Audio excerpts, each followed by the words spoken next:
Olá pessoal, tudo bem? Vamos iniciar a nossa aula hoje fazendo algumas correções das atividades da semana passada. Então, da página 7, a imagem sugerida na parte branca, uma taça, certo? E o que sugere a parte escura são dois rostos de perfil. Observem aqui, né? Um rosto, outro rosto. E aí vamos na sequência na página 8. Está pedindo as diferenças que percebemos entre a primeira imagem e a segunda. Então, na primeira, a perspectiva está correta, tá? Representando a realidade, aquilo que os nossos olhos veem mesmo. E a segunda, os elementos estão dispostos em uma mesma linha, ou seja, no mesmo plano. Então, os objetos não estão nas posições e tamanhos proporcionais, tá? Na número 2 da página 9, que vocês observaram esta imagem para realizar atividade, dizia o seguinte: como o artista conseguiu esse efeito, né? O efeito ali da perspectiva, enfim. Então, ele usou diferentes planos, né? Através da perspectiva. Ele fez essa diferenciação de planos. E aí, vocês realizaram essas atividades e me encaminharam. Gostaria que vocês conferissem as respostas, se elas se aproximam da nossa correção, tá bom?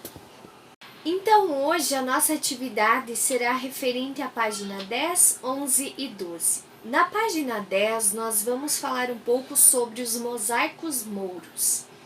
Então, durante uma visita à Espanha, Escher conheceu mosaicos do Palácio Árabe de Alhambra, no qual ele observou uma ornamentação rendilhada dos arabescos em quantidade e variedade impressionante. Inspirado pelos mosaicos, Escher iniciou a fase de ladrilhamento, que é um preenchimento de espaço de maneira regular.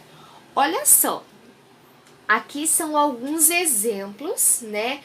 Alguns estudos que ele fez das possibilidades de ladrilhamento das formas geométricas. Então vejam que nós temos 6 formas diferentes que ele fez o estudo. Então, ele desenhou, estudou, analisou, certo? E o que é uma arte de ladrilhamento? Consiste no preenchimento do plano por moldes, sem superposição ou espaços entre as peças.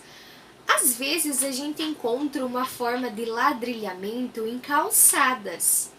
Por exemplo, o paver, quando ele é colocado, né, colocado no chão, é colocado numa forma de padrão. Um de um lado, um do outro, para ir se encaixando. Isso é uma forma de ladrilhamento.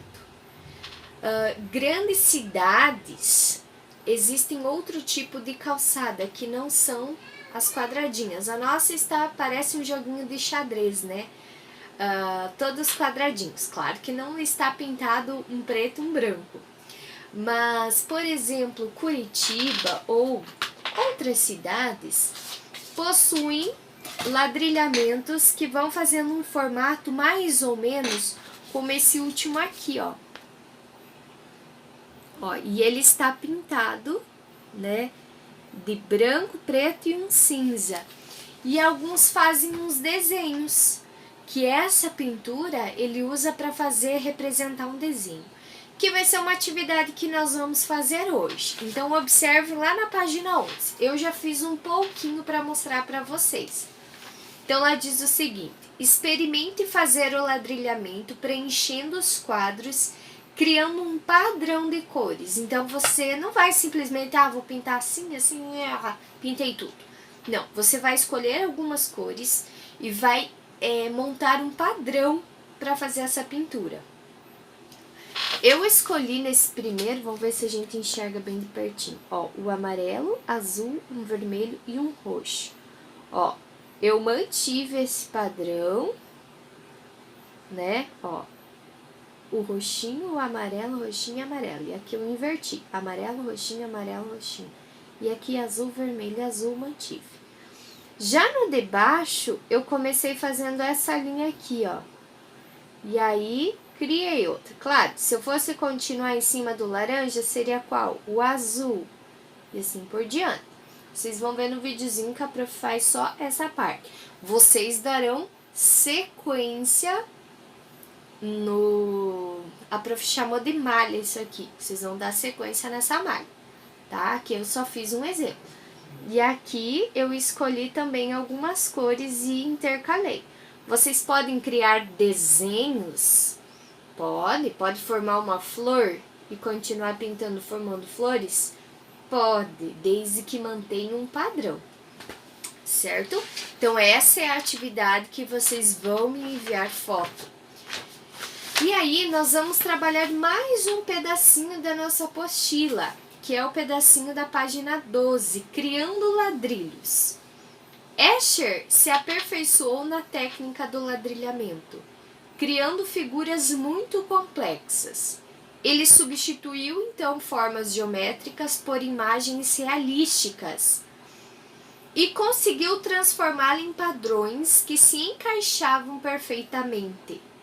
Na obra Céu e Água, essa obra é muito interessante, pessoal, olha. Aqui nós temos o centro da obra, mais ou menos, né? Para cima, o que temos em preto são pássaros, o que tornaria o céu.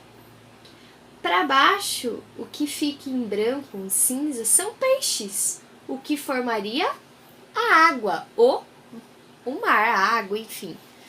Então, o artista ele dividiu o quadrado de papel ao meio e utilizou a silhueta dos pássaros para formar o céu e a silhueta dos peixes para formar o mar. Em qual parte da obra é possível observar as figuras de ave e peixe perfeitamente encaixadas? Então, nós precisamos observar mais ou menos aqui. Que área é essa? Parte superior, parte inferior?